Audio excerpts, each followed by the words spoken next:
Let's talk about the mini hash table. Before I mentioned that the mini hash table has some differences. The main idea for the mini hash table is to increase the hash table by one bucket each time if we plan to grow it. And we would have some problems, right? Because we can no longer guarantee the n or the number of buckets will be the power of 2 anymore. It will be much smaller than 2 to the I. 2 to the I is the bucket numbers for the extended hash table we defined before, right? That one is very bad because we have to double its size every time. We don't want to do this cancel or enclose or extend anymore. Therefore, we plan to grow this n number of buckets or the n number one by one for the runtime of these hash tables. N will be a number smaller than 2 to the I, right, during the runtime.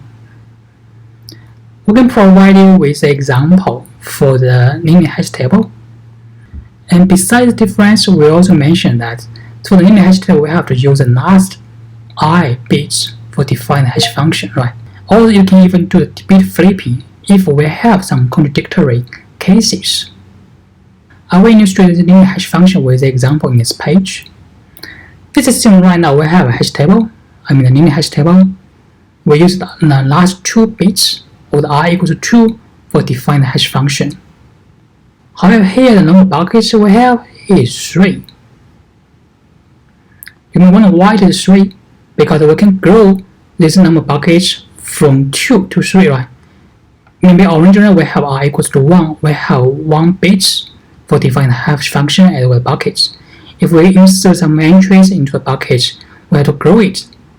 Before the extensive hash table have double its size. However, here we just grow it by one size and we grow the n to 3, or grow the I to 2. This is the kind of case we have right now. We have I equals to 2 and n equals to 3. In other words, we use the last 2 bits for define the hash function. And this hash function will project the bits to 3 buckets. Its n denotes the number of buckets we have. And we have some entries filled up already. Now we have one entry, 0, 0. It will project all the keys ending with 0, 0 to the first bucket. We have 2 entries filled up already. They'll all be ending with 0, 0, right? We have one entry ending with 1, 0. It will be projected to the third bucket ending with 1, 0. For the first and third bucket, they are all safe. We have no problem with it. And we also have one entry if the key is ending with 0, 1. We'll project it to the second bucket. However, here we have an interesting case. If we plan to insert a key 0, 1, 1, 1 into this hash table, how can we insert it? If we want to insert this 0, 1, 1, 1 into the hash table right now, according to the hash function, we cannot project this 1, 1, these 2 bits, to a bucket. Because we can only project 3 different bits pairs to some 3 buckets, right? N equals to 3 here right now. We haven't created a bucket for the 1, 1 yet. We haven't created 1, 1 in the hash function either. You can see this, right? Therefore, right now, instead of extending the hash function right now directly by growing both the hash function and the buckets, this linear hash table allows us to do a bit flipping. We can flip the first most important bits from 1 to 0. This is 1, 1. We can flip the first entry. These are the most important bits from 1 to 0. If we change this 1, 1 to 0, 1, right? Even though right now we don't have an entry in the hash function for the 1, 1, however, we have one entry for 0, 1. According to the hash function, we know that 0, 1 should be projected to the second bucket.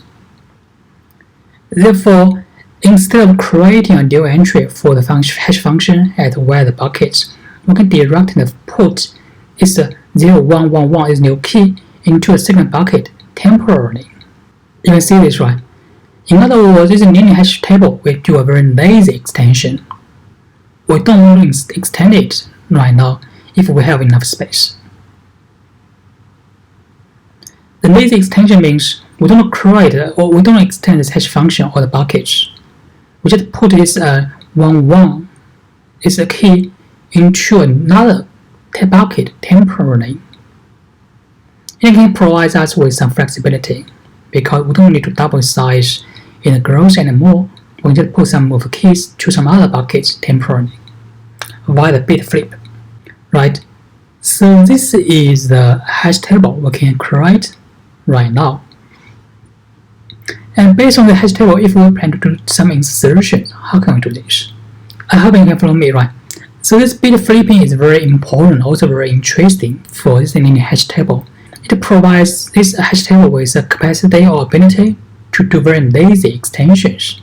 In this way, we can save lots of storage space for defined hash tables as well as functions.